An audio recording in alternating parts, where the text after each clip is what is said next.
Have you ever spoken to content creators who've completely left the game because they've just made enough money and they're completely satiated?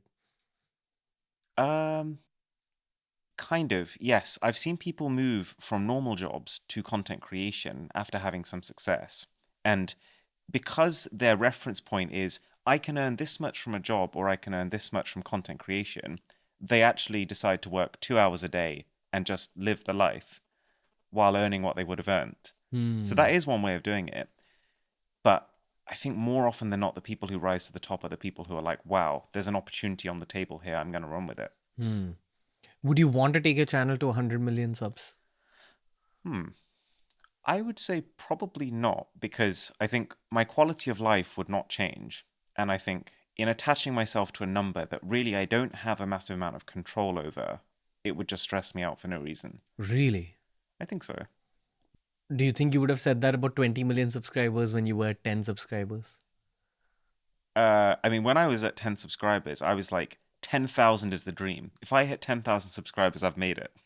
But there's no vision for when you want to stop? Because I remember being asked about this in year one. Hmm. Someone said that when are you going to do YouTube till? And I said about 7 million subscribers. 7? Who stops at 7? I don't know, bro. At that time, seven seemed like a very large number. I remember Superwoman at that point was at seven, and Yeah. that seemed way too far fetched. I think every YouTuber has a point where they decide, okay, I've done enough. But I don't think it makes sense, especially in this day and age, to tie that to subscribers. Because it's just not, in my mind, it's just not a useful metric. Yeah, it And used to be. it used to be. But I think it helps me especially to tie my success to things that are in my control. Mm. Because as soon as you put them outside of your control, what do you do about them? Like if I set my goals as 20 million subscribers and then, let's say my editor quits, what can I do? You Mm. know, When you speak to other YouTubers from Britain or America, does everyone have a different idea of success? Because in my eyes, in India at least, hmm, it's mostly about money. hmm. That's what I've gauged, or cracking a Bollywood film, which has not happened yet. um, I know that there's still differences. So like when I talk to Jimmy, Mr. Beast, for example, Yeah. he's obsessed with creating the biggest channel. Hmm. So he is kind of like almost growth at all costs mentality. Yeah. Whereas there are many YouTubers I've met who are more similar to me in the UK and US who are like, it's more about the lifestyle. Ali Abdal? Ali Abdal is interesting. I think he's traveling, he's in Hong Kong or something. He's moved Moved. home, which is something I would not want to do because I'm very tied to family here. Um, but it seems like he's happy. Yeah. I don't know, maybe you've talked to him more recently. No, I mean, I last spoke to him about a year ago. But I think knowing the little bit that I know about him, he seems to be built in this mold of Hmm. like seeking work life balance rather than just like the aggressive monetary growth. Yeah, yeah. I think like you were saying to me earlier that you hit burnout like 4 or 5 times per year. Yeah. My goal, if you ask me what my actual vision is, I would love to never hit burnout ever again. That Hmm. would be success in my eyes.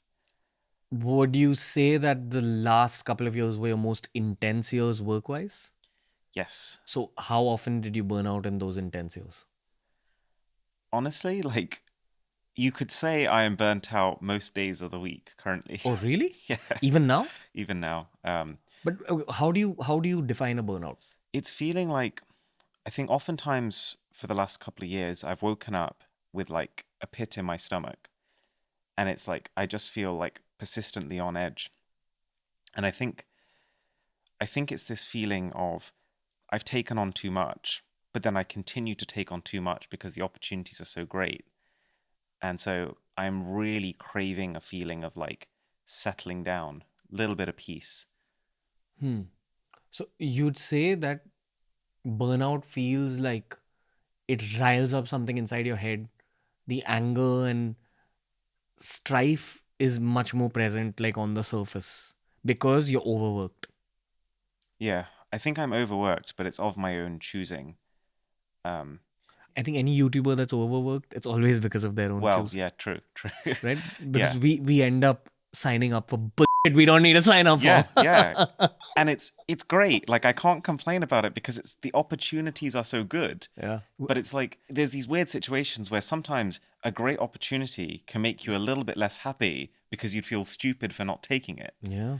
And that happens so much to me, I'd say. And we've worked for years to get till this point. Yeah. If you end up rejecting that opportunity, there's some past version of yourself that's going to go like, no, dude, Yeah. do it. What are you doing? 100%, that's it.